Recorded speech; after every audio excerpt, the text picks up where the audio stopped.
Usia yang masih muda tidak menjadi penghalang bagi Ibtudayita Daneswari untuk menjadi Kapolsek Candisari, Semarang, Jawa Tengah.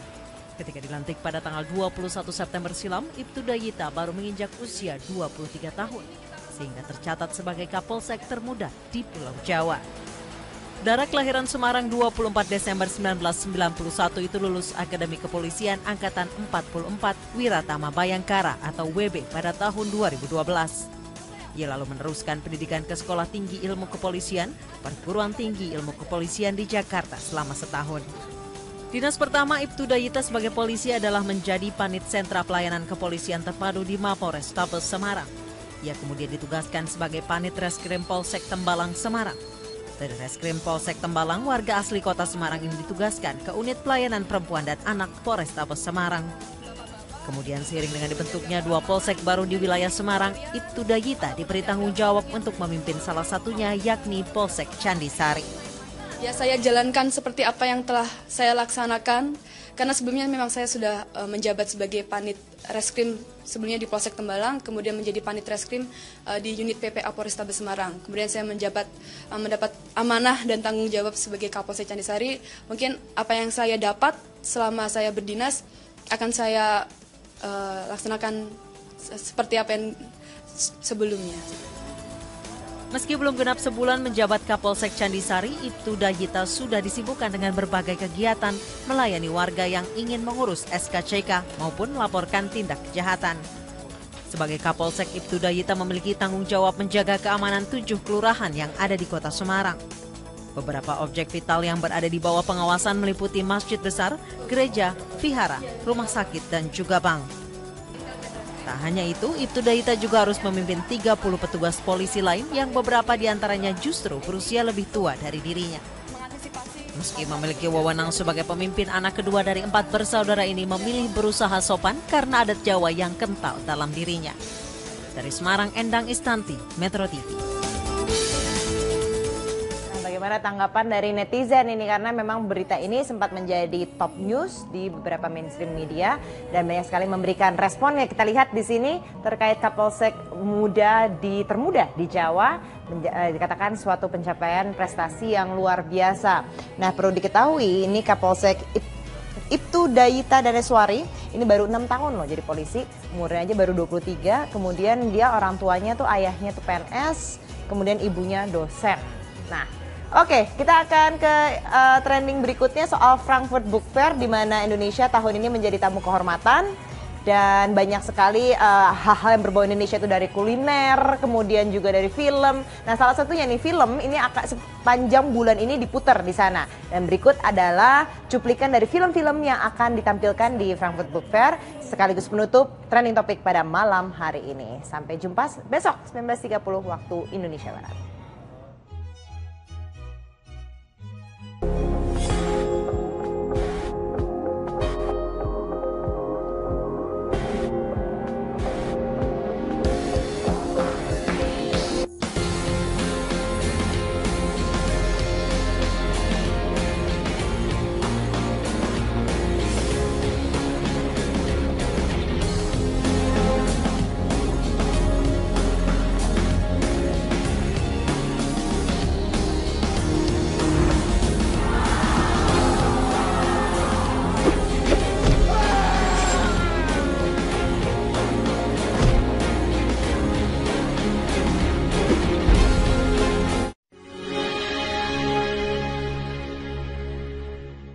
Bandung fokus mematangkan taktik dan strategi untuk menghadapi Sriwijaya FC di final Piala Presiden 2015. Dan untuk memotivasi para pemain Persib, Wali Kota Bandung Ridwan Kamil menjanjikan bonus 500 juta rupiah. Wow. Ya, ini jika mampu menjuarai Piala Presiden. Sementara itu, para supporter Persib Bandung rela berdesakan mengantri tiket pertandingan meski laga baru akan digelar 18 Oktober mendatang.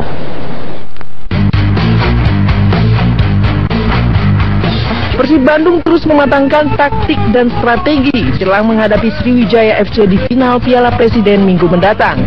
Dipimpin langsung oleh pelatih Jajang Nurjaman di lapangan Sesko TNI Angkatan Darat Kamis pagi, seluruh pemain Maung Bandung berlatih serius demi mengimbangi permainan Sriwijaya yang akan mengandalkan duet Papua, Titus Bonai dan Patrick Wanggai. Persib pun mengaku waspada pada kekuatan Laskar Wongkito, sekaligus memastikan tidak trauma bermain di Stadion Gelora Bung Karno, Jakarta.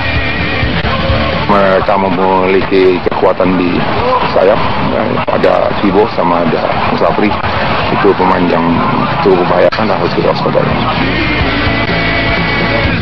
Sementara skuad Persib Bandung mendapat tambahan motivasi dari Wali Kota Bandung Ridwan Kamil yang menjanjikan bonus sebesar 500 juta rupiah jika mampu menjuarai Piala Presiden 2015. Dana tersebut bukan dari pemerintah Kota Bandung.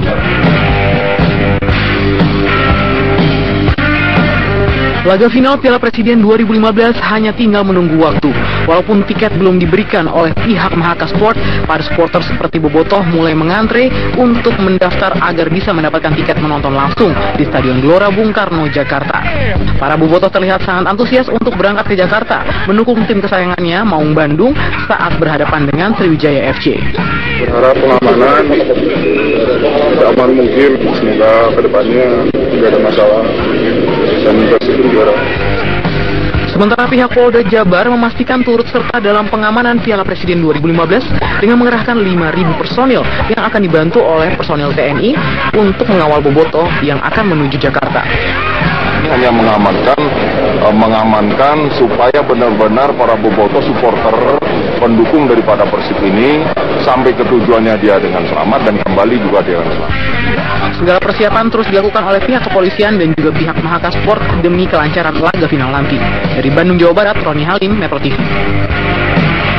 Sedang 99% siap menghadapi Persib Bandung di final Piala Presiden 2015. Penyerang andalan Sriwijaya Titus Bonai pun berpeluang tampil di final setelah cederanya berlangsung pulih. Sriwijaya FC memilih menetap di Solo, Jawa Tengah untuk mempersiapkan diri jelang laga final Piala Presiden melawan Persib Bandung Minggu mendatang. Usai memimpin latihan di Stadion Manahan, pelatih Sriwijaya FC, Benny Dolo memastikan 99% skuadnya siap bertempur di laga final. Ya, antisipasi kemampuan mereka, minimais mereka punya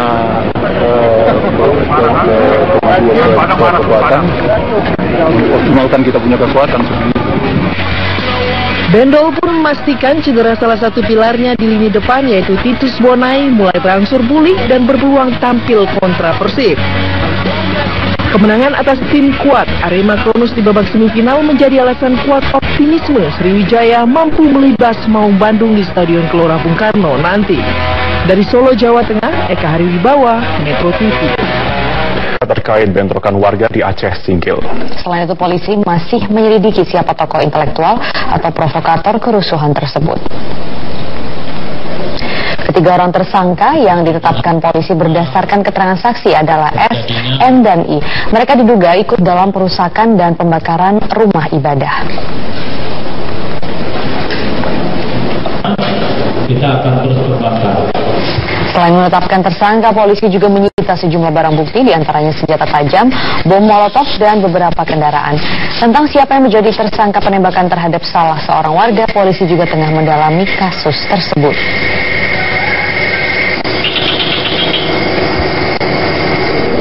Dalam hal ini, teman-teman dari Polres Aceh Singkil dibantu oleh Polda Aceh telah menetapkan 3 tersangka dan telah dilakukan penahanan atas nama S, N, dan I.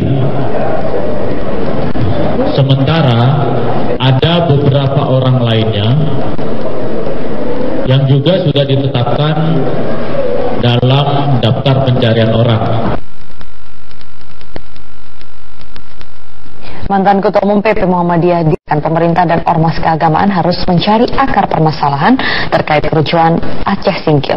Sementara Kepala Badan Intelijen Negara Setioso mengharapkan semua pihak agar menahan diri.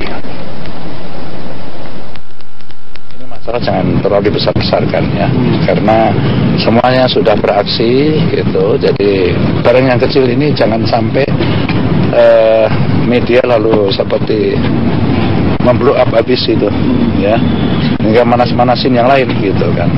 Jadi saya yakinkan bahwa ini sudah ditangani aparat. Kapasitas BIN adalah memberikan informasi ya, kita tidak dalam ranah mengeksekusi sesuatu. Kasus seperti ini, Tolikara, Singkil, dan terjadi juga sebelumnya di beberapa tempat ini harus menjadi pelajaran bagi kita, baik pemerintah maupun ormas-ormas keagamaan untuk mencari jalan keluar. Kalau saya sekarang hanya mengucapkan kecaman, kutukan, dan apa segala macam, ini kan seperti terulang dan terulang kembali.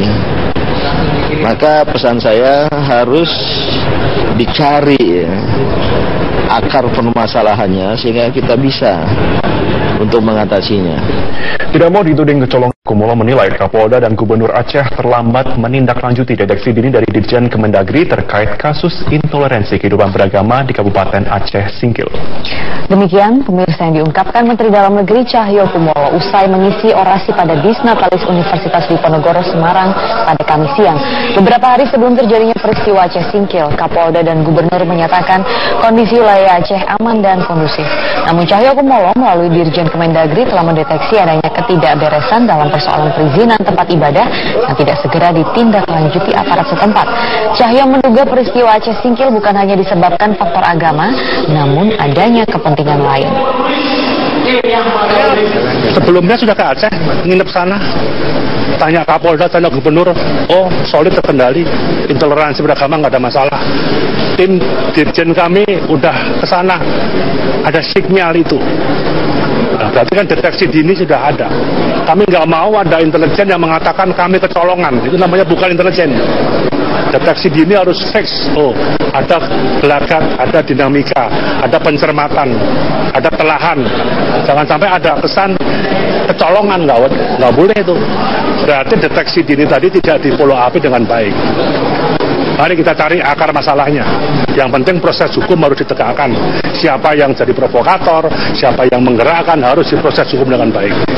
Oh tidak, pasti ada kepentingan lain. Ya, untuk konflik adanya potensi intoleransi antara kedua kelompok ini tentunya bukan pertama kalinya terjadi ya, karena sebelumnya juga sempat terjadi di Papua, dan semoga saja ini kondisi di Aceh Singkil juga sudah kembali normal. Betul, ini juga di sana ternyata sudah pernah terjadi sebelumnya. Jadi di tahun 1979, kemudian di tahun 2001 dan 2012 sudah pernah terjadi konflik serupa, dan berdasarkan penyelidikan sementara ini ternyata bukan hanya karena intoleransi agama saja, tapi juga ada persaingan ekonomi antara dua suku yang ada di Aceh Singkil. Semoga memang tidak terjadi lagi ya ke depannya. Dan juga warga bisa hidup berdampingan, dan tentu saja aparat juga harus bisa mengawasi agar tidak ada lagi istilah kecolongan gitu ya. Kita balik. Telah menurunkan tambahan personilnya di Aceh Singkil untuk menenangkan dan menyelesaikan konflik antar warga. Saat ini pihak keamanan mengedepankan proses hukum untuk menyelesaikan masalah tersebut. Masyarakat diminta untuk tetap tenang dan tidak terpancing.